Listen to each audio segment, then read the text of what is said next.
interlude time. And again, if you missed the first part of the show, usually I do my interlude on the couch, the cameras switch over. It's usually because I'm making something coffee related or I have like coffee related tools in my hand. This one's going to be a little bit different, hence why we're not doing the whole couch cam thing. So you may be wondering, Double Shot Sunday, hey, it's supposed to be coffee and music related. What the heck does Las Vegas have to do with coffee and show and the music and all that? Well, funny enough, Las Vegas has some really, really good coffee shops and coffee roasters, all off the Strip. I have nothing against people hanging out on the Strip. It's just not for me. I've been to Vegas a few times. Luckily, I had a friend out there. Shout out to my buddy Anthony, who was working out there and working in live sound and was telling me how, like, showing me all these cool things, how the downtown has been revitalized, how there's like a really amazing arts district. So somebody from Providence, Rhode Island with a big art scene to know that Las Vegas has like their own arts district, and it's really amazing. Lots of good bars and restaurants and stuff. So if you ever go to Vegas, hang out off the Strip. Go downtown. Go to the arts district. Go outside of the Strip. In my humble opinion, you'll have more fun. But one of those places, funny enough, when I went out to see him, it was a combination of jet lag, going to the pool as soon as I touched down, and then having one too many drinks, nursing a little bit of a hangover the next morning, which is, I guess it's something you do in Vegas. So went exploring. Anthony was working. I was going to see him later that night. Went downtown, the arts district, was exploring, and found this cafe/bar called Makers and Finders. Amazing spot.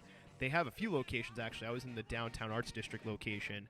I'm sitting there, just having a breakfast burrito and huevos rancheros because I was really hungry, and sipping some of their iced coffee, and then realizing they have a cocktail bar in there. They do like nightly dance parties, events, and they do stuff during the day.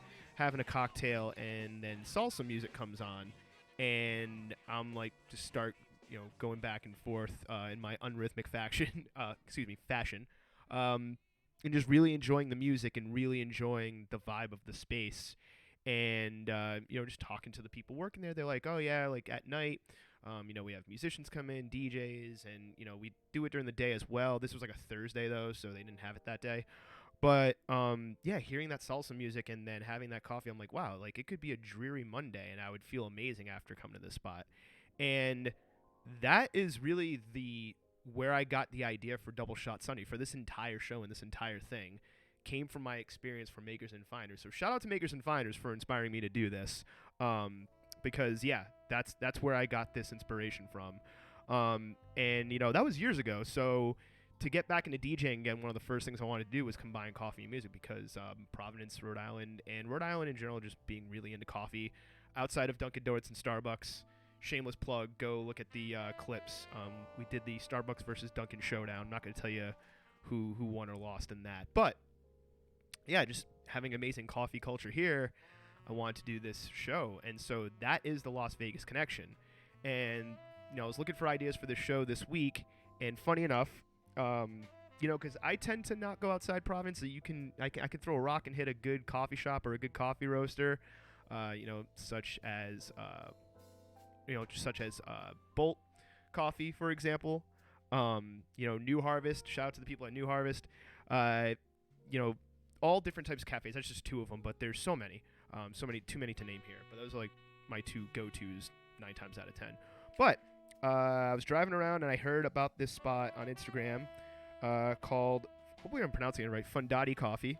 And give you a little screenshot. I like their logo, the elephant with the cup. But they're their own roaster and cafe.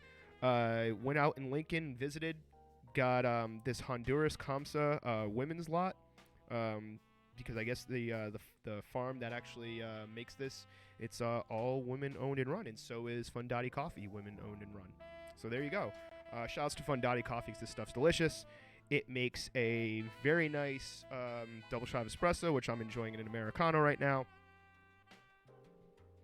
So yeah, went out to Lincoln, and funny enough, they are right next to a casino that's in Rhode Island, Twin River, which I think is Bally's Twin River now. They got bought out or whatever. So I was looking for an idea, went to that coffee shop, saw the casino, gambled a little bit. First time I was in a casino and since COVID happened, and I think I won $40, nothing crazy. But the big thing was I got the idea for this mix because Las Vegas and Makers and Finders inspired me to do this show. And I always wanted to have, I was always thinking cafes could be, especially now in a post-COVID world, people looking for ways to, hang out, ways to enjoy, ways to party. You're already seeing this happen in other spots, but cafes could be, could kind of be night spots, kind of be like nightclubs. Like, for example, Kinfolk in New York. Rest in peace, Kinfolk. It had the cafe, the bar going, all these other events. And, from doing this show, I didn't think 1 year later I'd be DJing, at places like Notes Coffee Co. Did the first ever live Double Shot Sunday there. So shout out to Mike, Base PVD, and all the staff at Notes Coffee Co. That was amazing. Hopefully I can do that again sooner than later. And places like New Harvest, Coffee and Spirits. Shout out to Ryan and all the folks there. I've been DJing there continuously. And, this idea of combining coffee and music and cocktails and making it a fun experience. If you were to tell me a year ago after debating the first episode that I would be at this point, I would have told you you're crazy. So yeah, that is the connection. That